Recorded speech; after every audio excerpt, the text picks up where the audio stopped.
Hello, my name is Brandon Hoff, and today I will discuss malpresentation. There are dozens of ways to classify the position of a fetus within the uterus.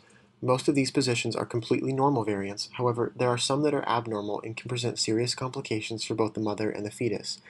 The three main types of malpresentation that I will discuss today are breech, where the presenting part is the breech or lower extremity, face, where the baby's neck is extended and the face is the presenting part, and shoulder, where the baby is in transverse lie and the arm, shoulder, or trunk is the presenting part.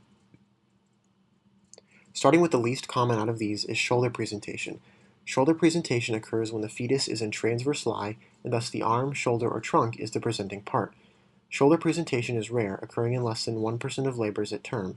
Shoulder presentation should also not be confused with shoulder dystocia, which is a form of obstructed labor when the baby is in cephalic presentation and the shoulders are difficult or unable to pass through the vagina. Risk factors for shoulder presentation include placenta previa, hydramnios, and uterine abnormalities. If a fetus is noted to be in transverse lie prior to labor, manipulation can be performed to attempt to rotate the fetus. However, once labor has begun, cesarean section should be performed. This is due to the potential complication of cord prolapse. Once the membranes have ruptured, the shoulder may not completely block the cervical opening, and the umbilical cord may pass through and become compressed. This is an emergent complication requiring immediate cesarean section. Also, impaction of the baby's head may occur as well. This is another serious complication that can lead to fetal or maternal death if not resolved. The second type of malpresentation is face presentation. This occurs when the fetus is in longitudinal lie in cephalic position, but instead of the vertex being the presenting part, the face is. This occurs due to hyperextension of the neck so that the occiput is in contact with the fetal back. This presentation is also rare, occurring in only 0.2% of vaginal deliveries. Risk factors for face presentation include prematurity, macrosomia, hydramnios, and anencephaly. Prematurity is a risk factor because some of those fetuses can engage prior to conversion to vertex position due to smaller head dimensions. Anencephalic fetuses naturally present by the face. In the absence of pelvic abnormalities, vaginal delivery can be successful. Vaginal delivery is only successful if the chin is in the anterior position.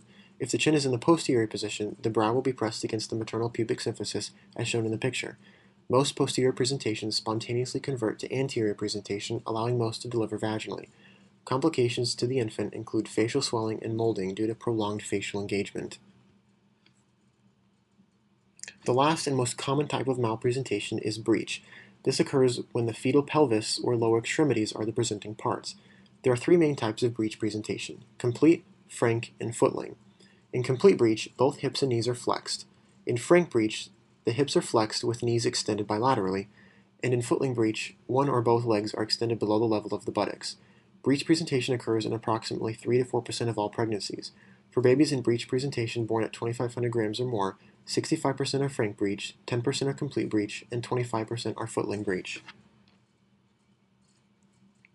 Breech presentation occurs when the fetus does not correctly move into cephalic position toward the end of pregnancy.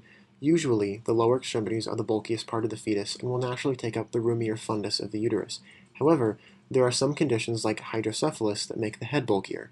Other risk factors for breech presentation include oligohydramnios, polyhydramnios, uterine abnormalities such as septum, pelvic tumors, placenta previa, and advanced multiparity. Management of breech presentation can be accomplished early through external cephalic version, where a clinician manipulates the fetus into appropriate position through the abdominal wall. If the fetus is at term, the decision to deliver vaginally or through cesarean section is determined by the clinician on an individual basis. The next slide will show some indications for choosing one or the other. Complications for breech presentation include cord prolapse through the same pathophysiology mentioned previously in shoulder presentation and birth injury.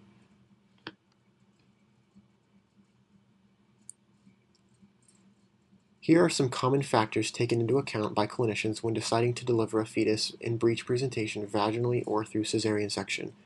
For the most part, stable, normal-sized fetuses are able to be delivered vaginally. If the fetus is in footling position, is very small or very large, or if there has been prolonged rupture of membranes, cesarean is usually indicated.